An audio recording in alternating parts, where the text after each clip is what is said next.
seat, and as you were just mentioning, these cartels and these alien smuggling organizations have absolutely been emboldened.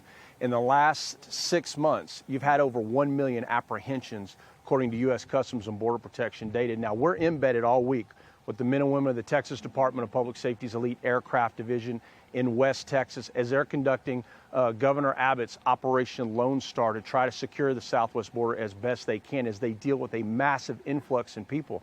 And to give you an example exactly what we're talking about, how emboldened these alien smuggling organizations have been, take a look at this video yesterday that these guys ended up trying to locate a group of 7. They ended up apprehending them, but what they learned is that you had 5 individuals that were Mexican citizens, 2 Hondurans, all had paid $1,500 to the alien smuggling groups.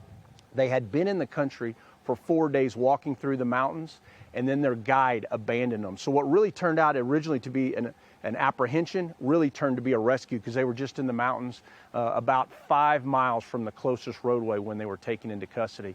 But it's an example of exactly what you're saying, where these cartels and these smugglers are emboldened. Now out here, they deal with a cartel called La Línea. They are the former enforcement wing of what was known as the Juarez cartel, who right now are working side by side with a faction group of the Sinaloa cartel.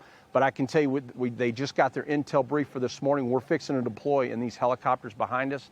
And I know I don't want to tell you the actual number of groups as of right now, but there are many of them all around us. So we're going to be deploying here shortly to show you exactly what's happening on the ground all week long as these men and women are trying to hold the line as this invasion of people are just pouring into the country. And one last thing I just want to say to you, and that is that you're hearing a lot about the perception that what's going to happen if Title 42 ends. The data shows us very clearly that people are coming right now. You can already see it. And when I'm down here on the ground and we're talking to these people, what they're telling us is that all the alien smuggling organizations, the Mexican cartels, and the long-haul smugglers are telling everyone all the way down to South America, if you want to go to the United States, now is the time, and that's why we have so many backed up in the pipeline trying to make it here now. But we're going to show you what's happening down here this week, so stay tuned. There is a temporary stay on Title 42, though, again, simple fact, we don't know how long that will remain in place. But according to Jason,